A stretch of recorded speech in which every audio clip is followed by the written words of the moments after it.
So good afternoon students. आज हम पढ़ने जा रहे हैं skeletal disorders. बच्चों पहला skeletal disorders जो है that is the muscular dystrophy. What is the meaning of muscular dystrophy बच्चों? Muscular dystrophy का meaning क्या होता है? So the muscular dystrophy it is a kind of a disorder जहाँ पे muscles का degeneration होता है और ये एक जेनेटिक डिसीज है. मसल्स का डिजेनरेशन होना मतलब मसल्स की एट्रोफी. एट्रोफी का मतलब होता है सेल डेथ. सो धीरे धीरे मसल्स वीकन अप हो जाते हैं और मसल्स की डेथ होने लगती है. So why it happens it's because of the defective gene. और ये जो जेनेटिक डिसऑर्डर है ये कैरी फॉरवर्ड होती है बच्चों from one generation to another. ठीक है ना. और व्हाट इज मस्कुलर डिस्ट्रॉफी ध्यान में रखना बच्चों. यहाँ पे डीजेनरेशन या एट्रोफी जो हो रही है बच्चों, ये डीजेनरेशन या एट्रोफी सिर्फ एंड सिर्फ स्केलेटल मसल्स की होती है. ये सिर्फ एंड सिर्फ स्केलेटल मसल्स की होती है. यहाँ पे डीजेनरेशन या डिस्ट्रॉफी इंटरनल मसल्स की नहीं होती. तो सोचो बच्चों किसी पर्सन में ये डिसऑर्डर होती है तो क्या होगा. किसी पर्सन में जब ये डिसऑर्डर होगी तो क्या होगा बच्चों.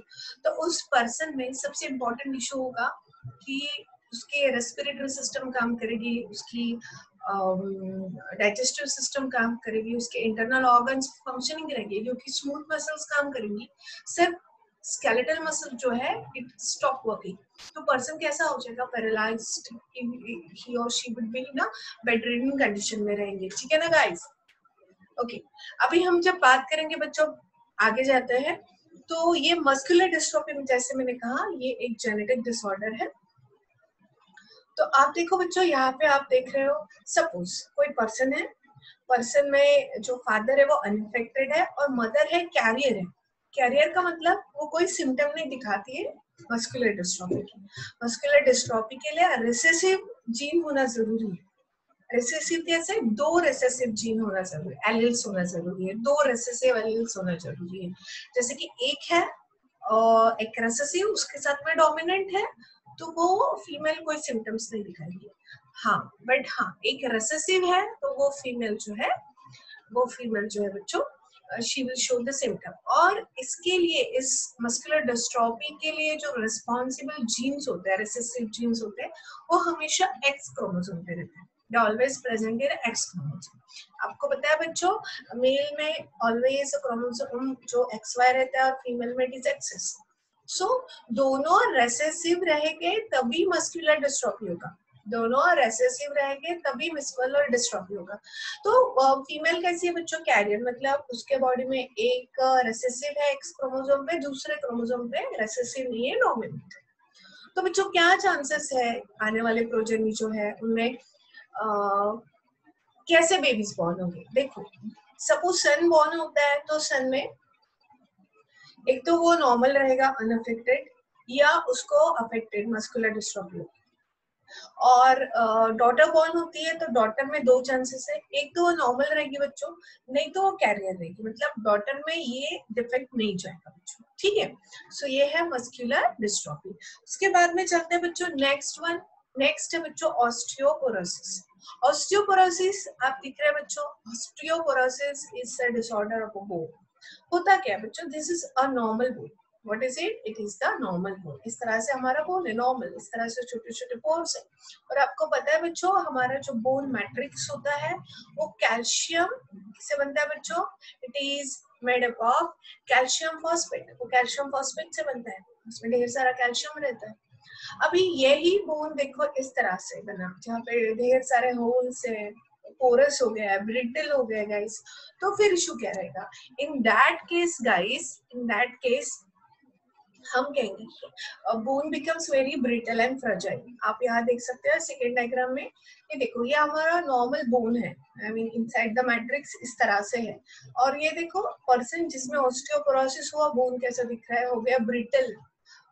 जनरली बच्चों ये है आपका स्पाइनल कॉर्ड. सो जनरली जैसे ही एजिंग होता है ना बच्चों, किसी लोग नॉर्मल है, जैसे जैसे आपका एजिंग होता है आपके बोन्स ब्रिटल हो जाते हैं, वीक हो जाते हैं बोन्स. तो ऐसा क्यों होता है, थोड़ा सा the process of formation of bone, ये प्रोसेस हमारी डेवलपमेंट से स्टार्ट होती है. एम्ब्रियोनिक डेवलपमेंट से ही ये प्रोसेस स्टार्ट हो जाती है, the process of formation of bone. But guys जब आपकी बोन बनती है तो उसके लिए बोन मेकिंग सेल्स चाहिए. सो कौन सी बोन मेकिंग सेल्स होती है हमारे बॉडी में? जो बोन मेकिंग सेल्स होती है उसे हम कहते हैं osteoblast. What is that? It is the osteoblast. और जैसे मैंने हमेशा बताती हूँ बच्चों आपको कि bone is the reservoir of calcium. Bone is what? The reservoir of calcium. So जैसे बच्चों हमारे बॉडी में बोन मेकिंग प्रोसेस होती है, बोन मेकिंग प्रोसेस के लिए ऑस्टियोब्लास्ट सेल चाहिए, सेम वे हमारे बॉडी में बच्चों बोन ब्रेकिंग सेल्स भी होती है जो बोन्स को ब्रेक करके उसमें से कैल्शियम बाहर ब्लड में सर्कुलेट करती है. उस सेल्स को कहते हैं ऑस्टियोक्लास्ट. ऑस्टियोब्लास्ट मतलब बोन मेकिंग, ऑस्टियोक्लास्ट मतलब बोन मेकिंग. सो हमारे बॉडी में गाइस ये दोनों प्रोसेस बोन मेकिंग ये सिमिलरली इक्वल वे में चलती रहती है. सो बच्चों जब हम बड़े होते हैं अप टू टीनेजर, जब तक कि हम मैच्योर नहीं होते, हम ग्रोन अप नहीं होते, हमारे बॉडी में बोन मेकिंग की प्रोसेस ज्यादा होती है, बोन ब्रेकिंग की कम प्रोसेस होती है. मतलब ऑस्टियोब्लास्ट सेल ज्यादा एक्टिव रहते हैं, ऑस्टियोक्लास्ट सेल जो रहते हैं वो लेस एक्टिव रहते हैं. सो जैसे ही हमारा एजिंग स्टार्ट होता है just above 45 to onwards 80 above, तो 45 से ऑनवर्ड्स क्या होता है हमारे बॉडी में बोन मेकिंग सेल्स का, बोन फॉर्मेशन का काम स्लो डाउन होता है और बोन ब्रेकिंग का काम बढ़ जाता है. सो जैसे ही एजिंग शुरू होती है अपने आप से बोन ब्रिटल हो जाती है और उस कंडीशन को कहते हैं ऑस्टियोपोरोसिस. एज पीपल में it is a normal one. अभी बच्चों ध्यान दीजिए, ऑस्टियोपोरोसिस कभी कभी मतलब ऑस्टियोपोरोसिस में बोन्स ब्रिटल हो रहे हैं. अच्छा ये तो मैं पढ़ाऊंगी बच्चों, इसके साथ साथ मुझे और एक चीज बतानी है कि मैंने बताया कि ऑस्टियोक्लास्ट मतलब हमेशा इट इज द प्रोसेस जहाँ पे बोन डिफॉर्मिटीज हो रहे हैं, मतलब बोन ब्रेकिंग की प्रोसेस ज्यादा करता है. तो बच्चों जब एस्ट्रोनॉट्स स्पेस में राउंड करने के लिए जाते हैं और रुकते हैं स्पेस में 1 साल 2 साल, तो बच्चों पता है क्या, जब वो ऑब्वियसली उन्होंने पहले ट्रेनिंग लिया रहता है कि जीरो ग्रेविटी में कैसे रहना है उनके शिप में, स्पेसशिप में. पर जब वो स्पेस राउंड कंप्लीट करके स्पेसशिप में घूम के स्पेस में रहने के बाद में फिर से जब हमारे प्लेनेट पे लैंड आउट करते हैं तो क्या होता है बच्चों, उनके बोन्स बहुत ब्रिटल हो जाते हैं. ऐसा क्यों होता है? तो हमेशा ध्यान में रखना है बच्चों, स्पेस में जीरो ग्रेविटी होती है और देखा गया है जीरो ग्रेविटी पे, जहाँ पे ग्रेविटी जीरो है, ऐसे जीरो ग्रेविटी में हमेशा ऑस्टियोक्लास्ट सेल एक्टिव हो जाती है. कौन सी सेल एक्टिव हो जाती है गाइस? Osteoclast cell. और ऑस्टियोब्लास्ट सेल का काम, बोन मेकिंग का काम कम हो जाता है, बोन ब्रेकिंग का काम बढ़ जाता है. इसलिए जब भी एस्ट्रोनॉट्स अपने प्लैनेट पे आते हैं पूरा राउंड लगा के स्पेस में, तो देखा गया है कि उनके बोन्स एकदम से ब्रिटल हो जाते हैं, वीक हो जाते हैं. ऑब्वियसली टैबलेट्स लेने के बाद में अंडर ट्रीटमेंट वो ठीक भी हो जाते हैं. तो अभी ऑस्टियोपोरोसिस को हम देखेंगे. क्या है बच्चों? It is the reduction in a bone tissue mass causing weakness of skeletal strength. इसमें क्या होती है गाइस? वीकनेस हो रही है स्केलेटल स्ट्रेंथ की. साथ ही साथ बच्चों it is an age dependent disease. जैसे मैंने कहा एज लोगों में ये ज्यादा होता है. जनरली वुमन में जैसे मेनोपॉज होता है, मेंस्ट्रुअल साइकिल स्टॉप आउट होती है at the age of 40 to 50 के बीच में, तब because of less oestrogen secretion, oestrogen hormone का सिक्रेशन बहुत कम हो जाता है. इससे कैल्शियम की हमेशा उनमें कमी रहती है और जिसके कारण उनके बोन्स पोरस होने लगते हैं. और बोन पोरस होता है वो डिसऑर्डर है ऑस्टियोपोरोसिस. बहुत सी बार हार्मोन्स इम्बैलेंस के कारण, विटामिन डी की डेफिशिएंसी के कारण, कैल्शियम की डेफिशिएंसी के कारण, थायरोकैल्सिटोनिन की डेफिशिएंसी के कारण ये डिसऑर्डर्स होती है. ठीक है गाइस. अभी एक डिसऑर्डर जो है जिसे हम कहते हैं गॉटी आर्थराइटिस या गॉट. गॉटी आर्थराइटिस या got it is a inherited disorder of a purine metabolism. देखो हम डिफरेंट काइंड्स ऑफ सब्सटेंसेस खाते हैं और हमारे बॉडी में डीएनए भी रहता है, आरएनए भी रहते हैं. तो इसका डिग्रेडेशन होके ना बच्चों हमारे बॉडी में प्यूरिन्स बनते हैं. प्यूरिन्स अलग अलग प्रकार की होती है, जैसे कि एडेनिन और ग्वानिन, ये प्यूरिन्स है. ये प्यूरिन्स क्या है बच्चों? तो purines is the nitrogen cyclic compound है जिसमें नाइट्रोजन प्रेजेंट होता है. तो it is the nitrogen based cyclic compound है. नाइट्रोजन की एक रिंग लाइक स्ट्रक्चर है. केमिस्ट्री में पता है आपको बेंजीन का स्ट्रक्चर रिंग लाइक होता है. So it is a ring like structure और जिसमें नाइट्रोजन प्रेजेंट होता है. इसमें कौन प्रेजेंट होता है गाइस? नाइट्रोजन. ठीक है ना. तो एडेनाइन एंड ग्वानिन नाम की प्यूरिन्स हमारे बॉडी में प्रेजेंट होती है। नाउ व्हाट हैपेंस बच्चों, जब हमारे बॉडी में प्यूरिन्स का मेटाबॉलिज्म प्रॉपर नहीं होता है, हमारे बॉडी में एक्सेसिव यूरिक एसिड का डिपोजिशन होता है। किसका डिपोजिशन होने लगता है? एक्सेसिव यूरिक एसिड का। और ये यूरिक एसिड फिर हमारे जॉइंट्स जो, जैसे मैंने आपको इस यूनिट में पढ़ाया है कि साइनोवियल जितने भी जॉइंट्स होते हैं उसमें साइनोवियल फ्लूइड होता है गाइस। तो ये यूरिक एसिड की क्रिस्टल हमारे साइनोवियल फ्लूइड में जाके अक्यूमुलेट होती है। सो सोचो बच्चों, हमारे साइनोवियल फ्लूइड जो कि स्मूथ फ्लूइड है, उसमें अभी यूरिक एसिड का डिपोजिशन होगा, तो जब भी हमारी जॉइंट की मूवमेंट होगी, सोचो मेरा ये साइनोवियल जॉइंट है, तो यहाँ पे सपोज यूरिक एसिड का डिपोजिशन होगा, तो क्या होगा? ये जॉइंट इन्फ्लाम हो जाएंगे, स्वेलिंग आएगी बच्चों, है ना, यहाँ पे इन्फ्लामेशन होगा, स्वेलिंग आएगी और ये पूरा इन्फ्लाम हो जाएगा, ठीक है ना, और it becomes a very painful. कोई भी आर्थराइटिस हो, it is a very painful disease guys. तो it gets deposited in the joints, lead to severe pain or inability to work. They will stop working. Joints का जो working होता है वो stop हो जाता है guys.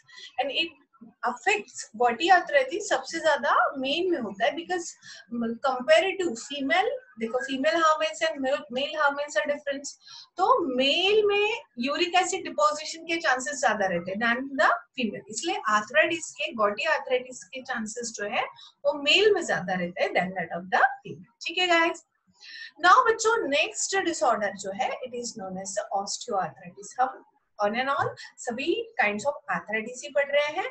ऑस्टियोआर्थराइटिस क्या, what is the osteoarthritis?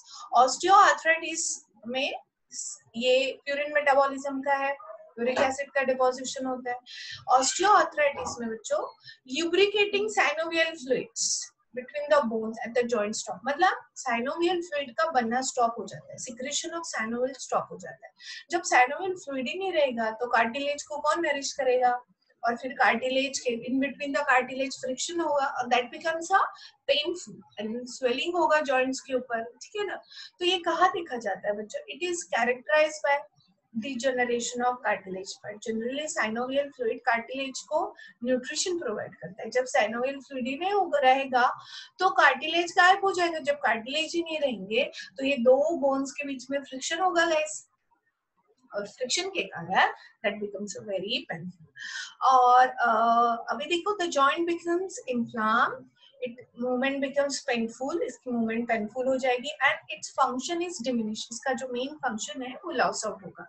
Such a stiffness or a fixation of a joint is called as ankylosis, इसे हम कहते हैं ankylosis, ठीक है। Joints of knees, hands and spines are usually affected by this। क्या क्या affected होता है बच्चों? Joints of knees, hands, spines are usually affected by this disease, ठीक है। Usually occurs in an old person में होता है as it is a result of wear and tear due to years of, किसी body portion का बहुत ज्यादा use होता है हमारा तो ये अफेक्ट हो जाता है। नेक्स्ट है rheumatoid arthritis, it is also very painful. इसमें क्रोनिक पेनफुल इन्फ्लामेशन होती है साइनोवियल मेम्ब्रेन की। सो यहाँ पे पहले में यूरिक एसिड का डिपोजिशन टू योर जॉइंट, दूसरे में साइनोवियल फ्लूइड खत्म हो जाता है, तीसरे में साइनोवियल फ्लूइड में साइनोवियल मेम्ब्रेन का इन्फ्लामेशन होता है, ठीक है ना बच्चों। सो इसमें क्या होता है, जब साइनोवियल मेम्ब्रेन इन्फ्लाम हो जाती है बहुत ढेर सारा साइनोवियल फ्लूइड सिक्रेट होता है। यहाँ पे उल्टा हो रहा है बच्चों, यहाँ पे साइनोवियल फ्लूइड का सिक्रेशन बढ़ रहा है उनके साथ रूमेटॉइड आर्थराइटिस। बहुत सी बार फिर ये एक्स्ट्रा साइनोवियल फ्लूइड इंजेक्शंस लगा के जॉइंट्स में निकाला जाता है और उसमें एबनॉर्मल ग्रैन्यूल्स बन जाते हैं, that's why it becomes very painful, जिसे पैनस कहते हैं। तो जनरली ये स्मॉल जॉइंट से स्टार्ट होता है और ये सबसे ज्यादा फीमेल में होता है then that of the male. So हमने आज देखी 3 arthritis, gouty arthritis, osteoarthritis and the rheumatoid arthritis. आप देख सकते हैं बच्चों ये यूरिक एसिड के क्रिस्टल्स देखो यहाँ पे जॉइंट होते हैं, ठीक है। यहाँ पे देखो ये हेल्दी नहीं जॉइंट्स है, और ये देखो कार्टिलेज जो है ये कार्टिलेज देखो साइनोवियल फ्लूइड ही नहीं है, तो कार्टिलेज देखो कैसे हो गए, बिल्कुल कार्टिलेज पैड नहीं है इसमें, कार्टिलेज के पैड पूरे डिमिनिश हो गए और बोन्स में फ्रिक्शन ज्यादा है। ये है बच्चों रूमेटिस आर्थराइटिस, ये देखो मेम्ब्रेन में स्वेलिंग हो गई है और ये देखो पैनस का फॉर्मेशन होता है, एक्स्ट्रा सैनोवियल फ्लूइड फॉर्म होता है। ठीक है, एक और डिसऑर्डर है बच्चों, इसे हम कहते हैं मायस्थीनिया ग्रेविस। ये ना बच्चों ऑटो इम्यूनो डिसऑर्डर है। ऑटो इम्यूनो डिसऑर्डर का मतलब होता है बच्चों समटाइम्स व्हाट हैपेंस, हमारे बॉडी की इम्यूनो सिस्टम जो होती है, हमारे खुद की बॉडी की जो immuno system, what is the function of our immuno system? The function of our immuno system is to kill the pathogen बाहर से, मतलब फॉरेन मतलब बाहर से आने वाला कोई भी माइक्रो ऑर्गेनिज्म हो या डस्ट पार्टिकल हो, कोई भी जो हमारे बॉडी का नहीं है, other than our body part, कुछ भी जब बाहर से आता है हमारे बॉडी में, केमिकल सब्सटेंस हो या कोई पैथोजेंस हो, वायरस हो, बैक्टीरिया, जब भी हमारे बॉडी में एंटर हो जाता है तो ना बच्चों हमारी इम्यूनो सिस्टम सेंसिटिव हो जाती है, इट बिकम्स वेरी सेंसिटिव। और जब ये बच्चों सेंसिटिव हो जाती है, व्हाट हैपेंस, जब ये बहुत ज्यादा सेंसिटिव हो जाती है तो ये हमारी बॉडी में देखो हमारे सोल्जर्स है, ये फॉरेन पैथोजेंस को डिग्रेड करना स्टार्ट कर देती है। दैट्स हाउ बहुत सी बार हमारी बॉडी डिफेंसिव रहती है, वो बहुत सी बार ऐसे ही नॉर्मल माइक्रो ऑर्गेनिजम्स को खत्म कर देती है, डिग्रेड कर देती है। बट समटाइम्स व्हाट हैपन, कुछ लोगों में हमारी खुद की इम्यूनो सेल्स, हमारी खुद की सोल्जर सेल, वो instead of killing foreign pathogens, बाहर से आने वाले वायरसेस या माइक्रो ऑर्गेनिजम्स को किल करने की बजाय it start killing our own cells, start killing our own cells. और कभी-कभी इस तरह से फंक्शनिंग होता है कि हमारी इम्यूनो सिस्टम हमारे बॉडी में हमारे खुद के सेल के अगेंस्ट ही कुछ केमिकल सब्सटेंस, जिसे हम कहते हैं एंटीबॉडीज, बन जाती है। ठीक है गाइस, और ये एंटीबॉडीज फिर हमारे मसल्स के रिस्पॉन्स को स्टॉप कर देती है। मतलब नर्व से कोई मैसेज आता है बट वो हमारी स्केलेटल मसल उसको सुन नहीं पाती है, बोल सकते हैं, या उसके लिए रिएक्ट नहीं कर पाती, बिकॉज मसल्स के ऊपर जो न्यूरोमस्कुलर जंक्शंस पर रिसेप्टर्स रहते हैं वो ब्लॉक कर देती है हमारी खुद की एंटीबॉडीज। तो इस तरह से हमारी मसल्स जो है वर्क करना स्टॉप कर देती है, and that is known as myasthenia gravis. ये मायस्थीनिया ग्रेविस क्या है बच्चों? It is a auto immuno disorder affecting our neuromuscular junctions. ये देखो ये नॉर्मल है, हमारी मसल्स का वॉल है नॉर्मल, और जहाँ पे नॉर्मल रिसेप्टर्स है बच्चों जो एसिटिल कोलिन के साथ में बाइंड होता है। आपको पता है बच्चों हमारे मसल्स के ऊपर एसिटिल कोलिन, एसिटिल के लिए बाइंडिंग साइट्स होती है ना, तभी जाके हमारी सार्कोप्लाज्मा मतलब मसल जो है वो एक्टिवेट होती है। अभी देखो ये हमारे मसल्स के, स्केलेटल मसल्स के ऊपर रिसेप्टर्स जो है ये हमारी खुद की एंटीबॉडी उसको जाके बाइंड हो जाती है। तो अभी एसिटिल कोलिन कहाँ जाके बाइंड होगा? सिनेप्स में जनरली एसिटिल कोलिन सीक्रेट होता है और ये एसिटिल हमारे मसल्स के रिसेप्टर्स को ज्वाइन होता है। भाई जगह ही नहीं है, हमारी मसल्स के जो रिसेप्टर है वो ब्लॉक हो गए। किसने ब्लॉक किया? एंटीबॉडी ने। और एंटीबॉडी किसने प्रोड्यूस की? हमारे खुद की सेल ने, हमारे खुद के सेल के against. So then such a diseases are known as, such a disorders are known as autoimmune disorders. ठीक है ना बच्चों? क्लियर? ठीक है, तो इसमें हमारी स्केलेटल मसल्स की वीकनिंग होती है, टायर्ड हो जाती है हमारी स्केलेटल मसल। बहुत समय ऐसा भी होता है कि पर्सन बिकम पैरालाइज, बट ये क्यूरेबल है। बहुत से लोगों में मायस्थीनिया ग्रेविस डिप्रेशन के कारण भी होता है। इसका वेल नोन एग्जांपल है Amitabh Bachchan. You all know the Amitabh Bachchan, that's why I am telling his example. अभी रिसेंटली ही आल्सो गॉट द कोरोना। अभी देखो what I am going to talk about बच्चों, मायस्थीनिया ग्रेविस जो है गाइस, वंस इसका शिकार अमिताभ बच्चन भी हुए थे, उनको भी मायस्थीनिया ग्रेविस का इन्फेक्शन हुआ था बच्चों, आई मीन डिसऑर्डर हुआ था, और वो क्योर भी हो गए। एंड मेनी टाइम्स जिन लोगों को डिप्रेशन है उनमें ये चीज ज्यादा होती है। ठीक है, उसके बाद में है नेक्स्ट डिसऑर्डर जिसे हम कहेंगे टिटैनी। टिटैनी में क्या होता है बच्चों? टिटैनी में रैपिड स्पाज्म, मतलब इस तरह से कंटिन्यूअसली इस तरह से शेकिंग होता है हैंड्स का।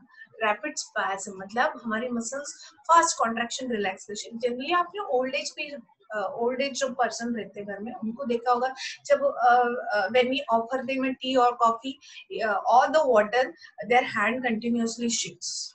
So why it happens? Because muscles do contraction relaxation too fast. बहुत काम fast काम करते हैं guys.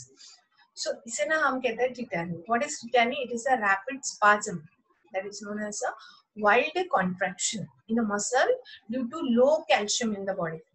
Body में जब calcium बहुत कम होता है, that time these things happen. Clear guys? So that's all about the various kinds of disorders that we have studied today. We have started with the muscular dystrophy, osteoporosis, gouty arthritis, osteoarthritis, rheumatoid arthritis. ठीक है ना? Myasthenia gravis is the one. ठीक है. अभी कुछ questions के answers हम करते हैं. We have done with the human skeleton. Human skeleton को हम कहते हैं locomotion.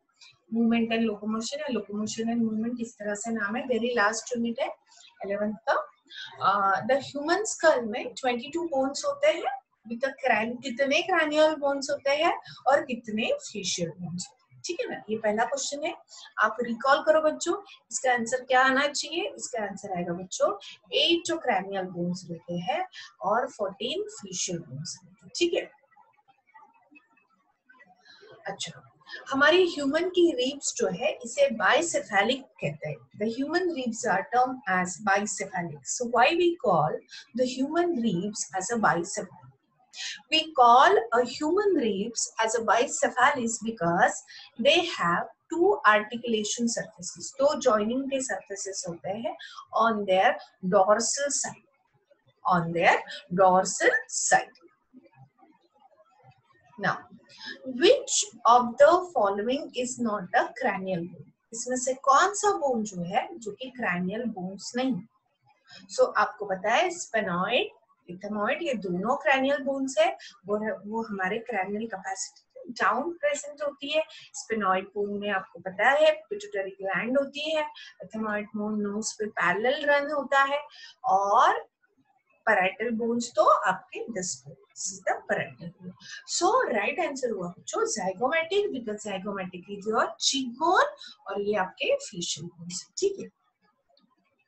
What is true about the white muscle fibers? What is true about our white muscles? I taught you बच्चों जहाँ पे मायोग्लोबिन बहुत ज्यादा है ऐसे फाइबर्स को हम कहते हैं रेड फाइबर्स. और जहाँ पे रेड फाइबर्स, रेड मसल जो है जहाँ मायोग्लोबिन ज्यादा होता है वहां पे ज्यादा से ज्यादा एरोबिक रेस्पिरेशन होता है. बट व्हाइट फाइबर्स में बच्चों एरोबिक रेस्पिरेशन कम होता है और उसके जगह पे अनएरोबिक प्रोसेसेस ज्यादा होती है. मतलब लैक ऑफ ऑक्सीजन, क्योंकि उसमें वैसे ही मायोग्लोबिन कम रहता है. What is the function of myoglobin? To catch the oxygen. So वैसे ही उसमें व्हाइट फाइबर्स में मायोग्लोबिन कम रहता है. दैट्स व्हाई वो व्हाइट फाइबर्स जो है instead of aerobic respiration, respiration का मतलब होता है in presence of oxygen degradation of glucose to ATP. तो एरोबिक रेस्पिरेशन की जगह पे एटीपी मतलब एनर्जी तो बनाता है ग्लूकोज से but without oxygen. Without oxygen है तो अनएरोबिक प्रोसेस, विद ऑक्सीजन है तो एरोबिक प्रोसेस. ठीक है guys. Now next. During muscle contraction the length of all the following gets reduce. सबकी लेंथ रिड्यूस हो जाती है एक्सेप्ट किसकी जो लेंथ है जो रिड्यूस नहीं होती. What is that? So H band, I band या सार्कोमेर. आई टॉट यू, मैंने आपको वीडियोस भी सेंड किया था उसका. तो वो क्या होगा बच्चों? क्या होगा बच्चा? So it is the A band, because मैंने पहले से समझा दिया बच्चों. A band is made up of myoglobin और हमेशा एक्टिन का कॉन्ट्रैक्शन होता है, सार्कोमियर का कॉन्ट्रैक्शन होता है. ए बैंड का कभी भी कॉन्ट्रैक्शन होता नहीं because actin slide over the myoglobin. ठीक है. Now next, the neurotransmitter releases at the neuromuscular junction is. So वो कौन सा न्यूरोमस्कुलर ट्रांसमीटर है? न्यूरोट्रांसमीटर है जो न्यूरोमस्कुलर जंक्शन पे सीक्रेट होता है. एड्रेनालिन है क्या? नहीं. नॉर एड्रेनालिन है क्या? नहीं. डोपामाइन है? नहीं. Then what is it? So it is going to be a acetylcholine. Next question. Skeletal muscle bundles. Bundles को हम हमेशा कहते हैं fascicles. और ये फैसिकल एक दूसरे से कैसे ज्वाइन होंगे? एक फैसिकल, दूसरा फैसिकल, तीसरा फैसिकल, एक दूसरे से बंडल्स जो कैसे ज्वाइन होंगे? Skeletal muscle bundles are held together by a common connective tissue layer called as. So इसे क्या हो गया? We are going to call it as fascia. Fascia are the connective tissue which help to join the fascicula या fascicles. Now, the ATPase activity of a myosin head depends upon. ATPase activity of myosin head is depend upon. वो किस पे depend करती है? Magnesium ions, manganese ions, calcium ions or ferric ions. You all know that it depends upon calcium ion. जब तक ये calcium आएंगे नहीं, ATPase enzyme काम ही नहीं करता. You understand? So हमेशा ध्यान में रखना है. मायोसिन हेड के ऊपर ATPase enzyme का साइट होता है and it only and only work in presence of calcium.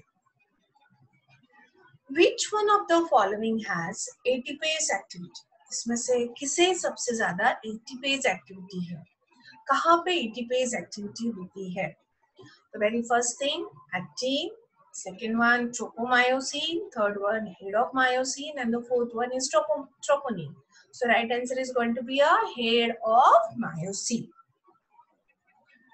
अच्छा, ये भी important question है, ये हमने किया था इससे पहले. The clavicle articulated with the clavicle किसके साथ में articulate होता है? So clavicle always articulated with the acromion of the scapula.